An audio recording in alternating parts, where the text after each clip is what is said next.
It is that time of the year. The Oscar nominations were announced this morning. Look, as a film fan, for me, there's Christmas and there's the Oscars. As a huge movie fanatic, to me, the biggest time of the year is that time of the year that we celebrate the year in film. So this is huge to me. Now, pardon me, we're not going to run down every single Oscar category because we'd be here all day. But we are going to touch on some of the major categories today. Who was announced, who did get snubbed, who do we think didn't belong there, all that kind of stuff. So it's time for us to talk Oscar nominations, and Ashley's going to get us rolling. Let's do it. Well, like John said, it's officially that time of year again. This morning, the nominees for the 86th Annual Academy Awards were announced. We're going to run down the major categories and get started with the Best Animated category. Animated Feature Film, The Croods, Despicable Me 2, Ernest and Celestine, Frozen, and The Wind Rises. Not a strong year for animated films. I mean, there were a couple of good ones. There's a couple of very good ones, but this wasn't one of those years where like 3 outstanding animated films. There were a couple of very, very good ones. And you know, right up until near the end of the year, I thought it was going to be Despicable Me 2. Despicable Me 2 is a really good, really fun animated film. Not Oscar-worthy, I don't think, but a good, fun, solid animated film that, to me, was the best of the year until I saw Frozen. And then I saw Frozen, and to me, it became a no contest. To me, Frozen was the best film of the year. Probably the only one that I would say belongs in a Oscar conversation. But yeah, I think Frozen deserves to win. I think Frozen's going to win.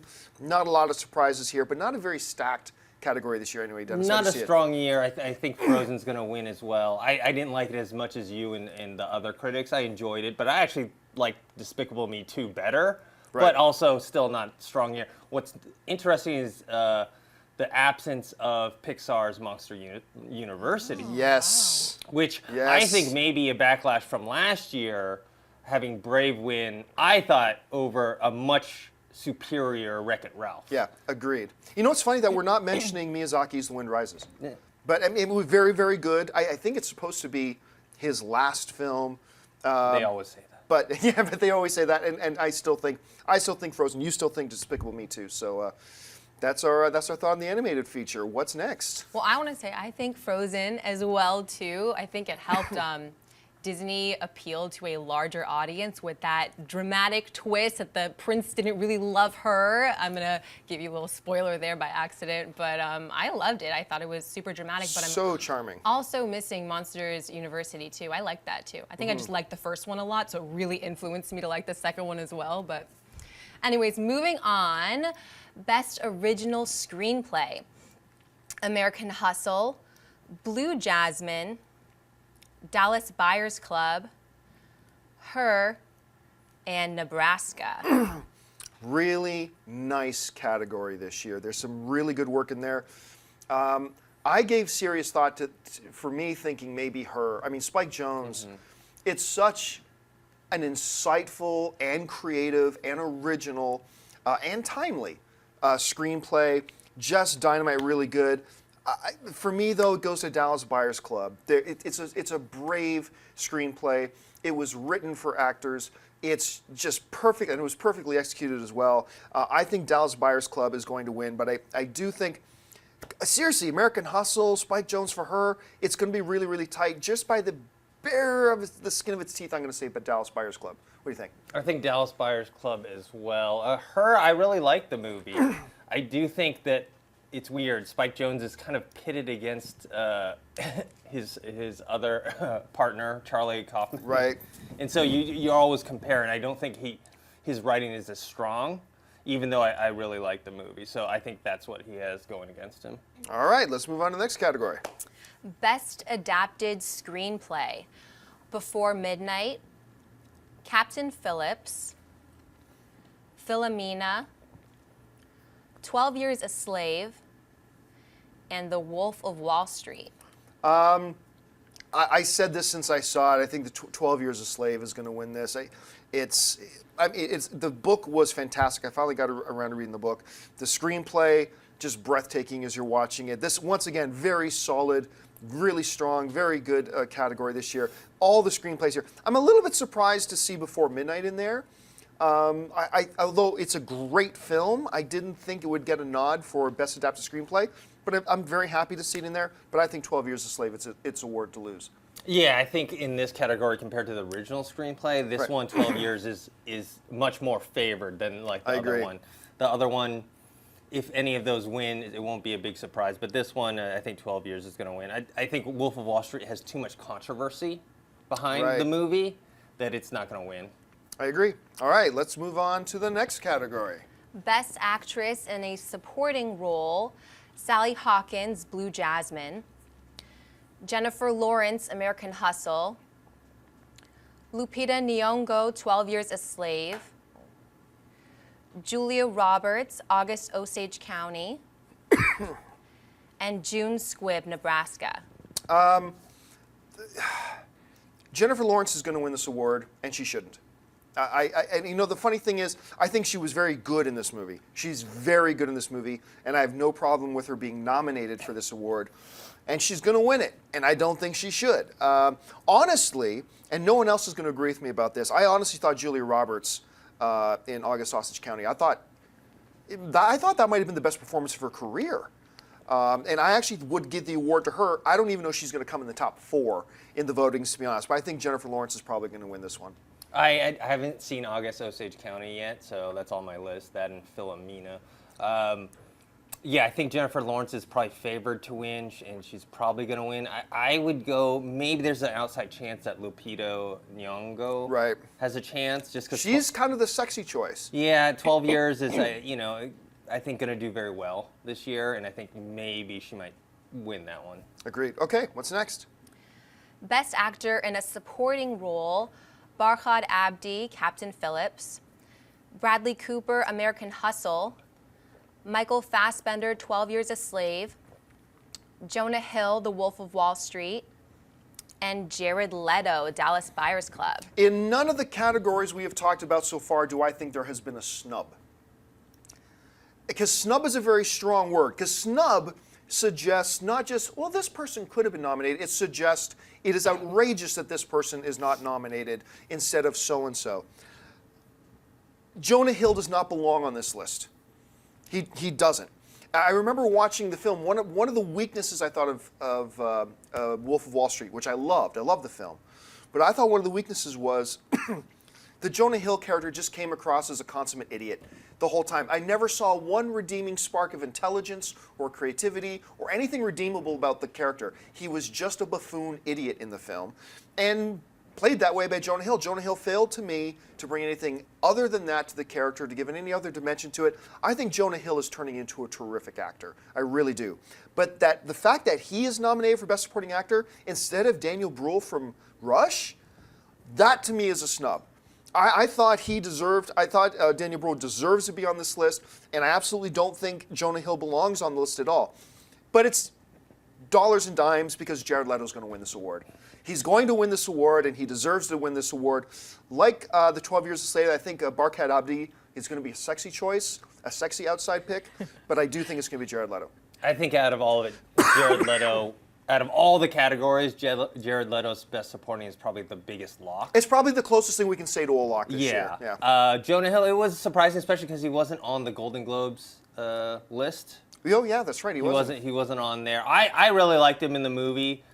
Apparently, the Academy loves him because this is his second nomination. Let that sink in, everybody. Jonah Hill has his second Academy Award acting nomination. He's turning into a really nice actor. Yes, so I really like him. I was surprised to see him, but I don't think it's a snub. I wasn't as high on Rush as other people were. I liked the film. I thought Daniel Bruhl and Chris Hemsworth did a great job, but it just didn't resonate that much with me, so I wouldn't consider it a snub. All right, what's next? Best Actress in a Leading Role, Amy Adams, American Hustle. Cate Blanchett, Blue Jasmine. Sandra Bullock, Gravity. Judi Dench, Philomena. And Meryl Streep, August Osage County. And yada, yada, yada, yada, Meryl Streep every year. And for good reason. She's amazing. We said that Jared Leto's probably the one guy this year that we could say lock. I would almost say Cate Blanchett for Blue Jasmine, except that I do believe there's going to be a swell of support for Sandra Bullock for Gravity for this. But I'm going to stick with Cate Blanchett. I think Cate Blanchett, this is her year. I really liked Amy Adams in American Hustle. Dame Judi Dench is always phenomenal. Meryl Streep is always phenomenal. But I think it's Blanchett's year. What do you think? Yeah, I think Blanchett has the momentum with her Golden Globe win. Right. People are nominating her and awarding her a bunch of awards, so I think it's hers to win. Earlier, I would have thought maybe Sandra Bullock, but I think Gravity's starting to get a little, not so much a backlash, but people are starting to forget about it a little bit. Right, when it's it comes losing to- its steam. Yeah. So I do think that Cate Blanchett, and then Meryl Streep, when is she not nominated? When she's not in a movie? I If know. she's not in a movie for a year, then maybe that's when she doesn't get nominated. Agreed. All right, what's next? Best Actor in a Leading Role. Christian Bale, American Hustle. Bruce Dern, Nebraska.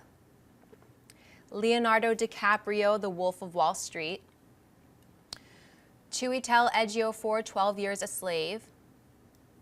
And Matthew McConaughey, Dallas Buyers Club. This is, to me, the category this year. This is the most stacked Best Leading Actor category I can ever remember in my life. Honestly, it was just that packed. Listen to who was not nominated. Tom Hanks was not nominated for Captain Phillips. Idris Elba for Mandela was not nominated. Oscar Isaac for Inside Llewyn Davis, not nominated. Robert Redford did not get a nomination. Michael B. Jordan, who earlier in this year I would have thought was a lock for a nomination, not nominated. These names that I just suggested that were not nominated could have been the nominee list. That could have been the nominee list. So you got Christian Bale, deserves to be there. Bruce Dern, absolutely deserves to be there. Leonardo DiCaprio, Chiwetel Ejiofor, Matthew McConaughey. All these names could have been interchangeable to me. You had 10, 11, 12. Oh, I didn't even mention Hugh Jackman for Prisoners. Could have been theoretically on this list. You could have taken any of these 12 names, mixed them around, and there's just no argument. Does Michael B. Jordan deserve a nomination for an Academy Award for his performance for Fruitvale Station? Absolutely.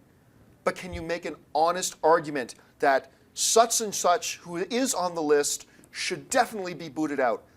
None of them. None of them. This is a great category this year, and I believe it's going to come down to two guys. I think there's a crowd swell for Leonardo DiCaprio, but I don't think it's his year. It's going to come down to Chiwetel Ejiofor for 12 Years a Slave and Matthew McConaughey for Dallas Buyers Club, and both are fully deserving of it. I think it's going to go to Chiwetel Ejiofor. I think the most underrated actor in Hollywood for the past 8 years. Matthew McConaughey, pardon me guys, Matthew McConaughey, who I have been saying for years as everybody laughed at me and mocked me. I've said for years McConaughey is a top 10 actor in Hollywood. And everybody just laughed. I'm telling you. And now everybody believes it. I believe he's going to be a close second. He could squeak out the win. But I think it's going to be either Chiwetel Ejiofor or Matthew McConaughey. I'm going to go with Chiwetel Ejiofor. Yeah, a great year for actors. I actually think Matthew McConaughey is going to win this award with Chiwetel being close second. The close second. It is the year of the McConaughey. I mean, he had another movie, Mud, which he had a lead role that could have easily been nominated for an Oscar.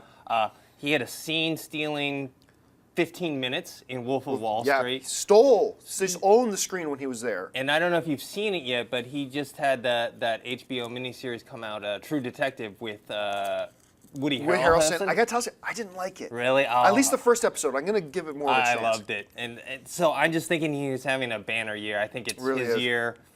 It's definitely not a lock. Leonardo, I love him. It's just a controversial role. People aren't gonna vote for him because of that. I mean, previously he was, he's been, I don't know if snub is maybe too strong a word, but he's been overlooked in the past. He has been overlooked, yeah. I thought he was great in Django. I know a movie I didn't really care for, Titanic. Kate Winslet got a nomination, but he didn't. He was great in The Aviator. I think he did get a nomination. Did for he? That. I can't remember for sure, but I think he did. But yeah, I don't think it's not his year. I think they're going to wait further on another role that they could, less controversial role. Right. All right, what's next? Only a couple more.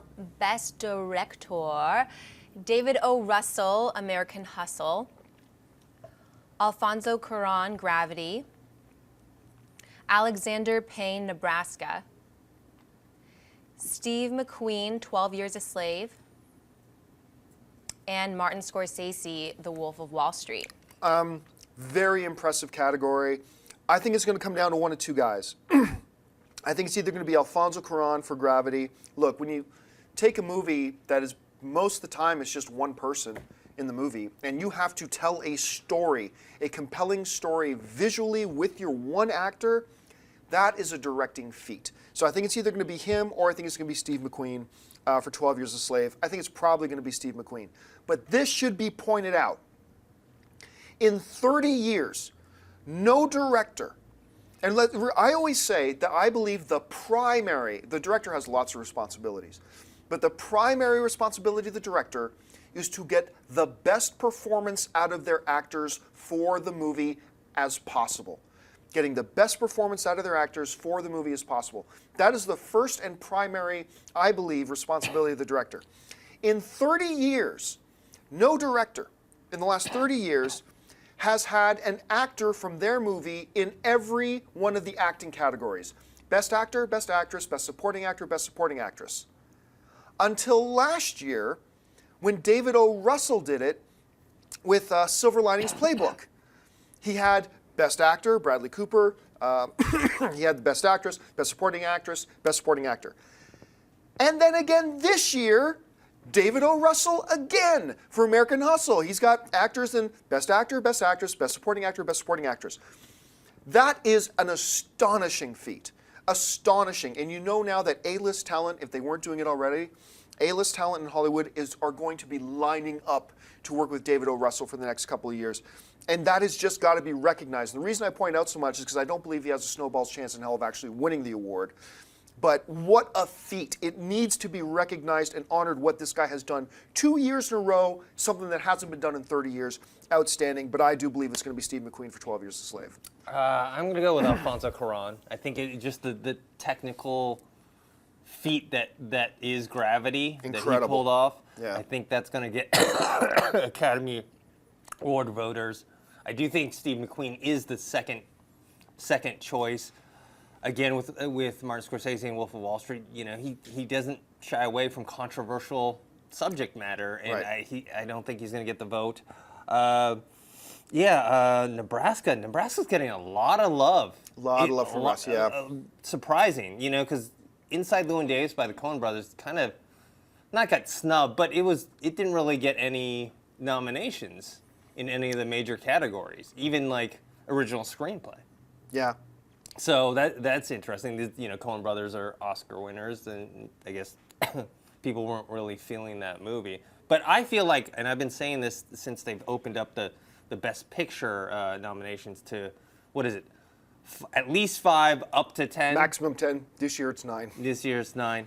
I feel like they need to do that with director. I think the director he's the captain of the ship for the movies, and so when you have, let's say, 9 Best Picture nominees, but you only have 5 Best Directors, I feel like, I don't know, I feel like those movies don't direct themselves, and I feel like there should be a correlation to that. And so last year, Best Picture of the Year did not have their director nominated. Yeah, which I thought was a snub.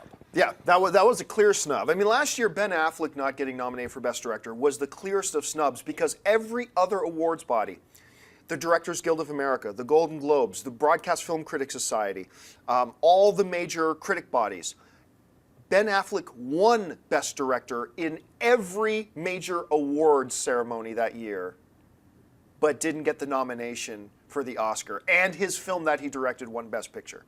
So that will always be one of the strangest occurrences I've ever seen in Oscar history. All right, let's move on to the big prize, of course. Let's hear the nominees, 9 of them, for Best Picture. Let's do it. Nominee number 1, American Hustle. 12 Years a Slave. Captain Phillips. Nebraska. Philomena. Her. Wolf of Wall Street. Dallas Buyers Club. And Gravity. Look, you got 9 films nominated. No matter how many movies you nominate, there's going to be a question of what about this movie? What about that movie? I know some people this morning are asking, where's Inside Llewyn Davis? That's one, where is Fruitvale Station? The one I'm asking about is, where's Saving Mr. Banks? Where, I mean, not just on Best Picture list, I mean at all. It got no major nominations whatsoever, and this was kind of like an Oscar-created movie, was Saving Mr. Banks, and it's not on there anywhere. Personally, I thought it deserved a place in the top 9, but not so outrageous that I would call it a snub. I've been saying for a while, I'm going to stick to my guns. It's going to be 12 Years a Slave. I would have thought that this category was going to come down to 12 Years a Slave and Gravity. I think it's going to come down to 12 Years a Slave and Dallas Buyers Club. Much like the Best Actor category is going to come down to Chiwetel Ejiofor and Matthew McConaughey. I think it's going to carry over into Best Picture. Those ones seem to have a lot. Now, you can't ignore the fact that American Hustle is tied for most nominations with 10. But honestly, I don't know that I have American Hustle in my top 5 of the year. And if so, it's barely in there. And I really don't think it is. So I don't think you count that. I don't think Captain Phillips has a chance. I don't think Nebraska, Philomena, Her might have an outside chance. There's something, once again, it's kind of the sexy pick. There's something sexy about the Her pick. Wolf of Wall Street, I don't think has a chance. To me, it's Dallas Buyers Club, 12 Years a Slave, with an outside shot to Gravity and Her. How do you see it? Yeah, I think 12 Years is the front runner with Gravity and Dallas Buyers Club as maybe vying for second place. Yeah, no Inside Llewyn Davis, no Blue Jasmine. My favorite movie of the year, I knew it wasn't going to get nominated. Mud is right. Not on this list. Not enough people saw it. That's, I am surprised, though, with Her in Nebraska. Those, I think, are more kind of indie picks for this list. So, yeah, it's interesting. But I still think 12 Years has more of the momentum behind it. I agree. I think 12 Years a Slave, I think it's going to be their year. I know you picked Matthew McConaughey, but I think Chiwetel's going to win. I think Steve McQueen's going to win Best Director. I think it's going to win Best Picture. I think it's going to be 12 Years a Slave, big year. But in talking about Saving Mr. Banks, here's an interesting thing. When I first saw Saving Mr. Banks, I would have thought that Colin Farrell was a lock for a Best Supporting Actor nomination. I really do. But then even Disney didn't put Colin Farrell in any of the trailers.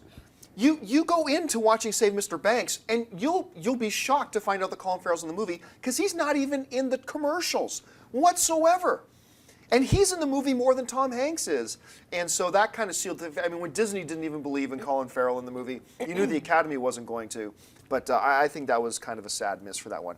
So there you have it, guys. That's our rundown of the major categories.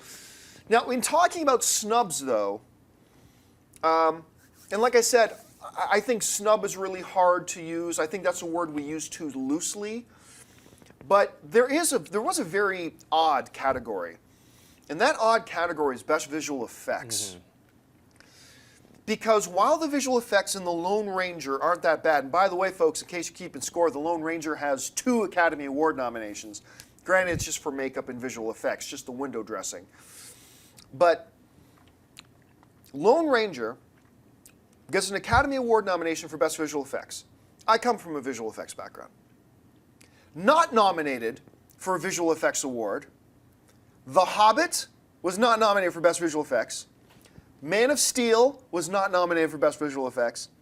And Pacific Rim was not nominated for Best Visual Effects. Lone Ranger, nominated for Best Makeup. Not nominated for Best Makeup, The Hobbit. These ones, to me, now thank goodness these are the more minor categories, and not Best Director, Best Actor, Best Picture, which I think these are all pretty solid choices. But these 2 categories, I have no idea what they were smoking. I have no idea what they were smoking. Yeah, with the visual effects, I think Gravity is the favorite in there, but it is for good reason too. Yeah, but it is interesting that the Lone Ranger got the nod versus Man of Steel or Pacific Rim. Or The Hobbit. Yeah, it's just. I mean, the dragon alone in The Hobbit. I just, that to me was a little bit crazy. If you like this video, be sure to give it a thumbs up and don't forget to subscribe to AMC Movie News on YouTube. It's free and a great way to stay updated with all the latest movie news and check out our daily show, AMC Movie Talk. Also, don't forget to check us out on Facebook and Twitter to stay in the loop for our special prizes, giveaways, and contests.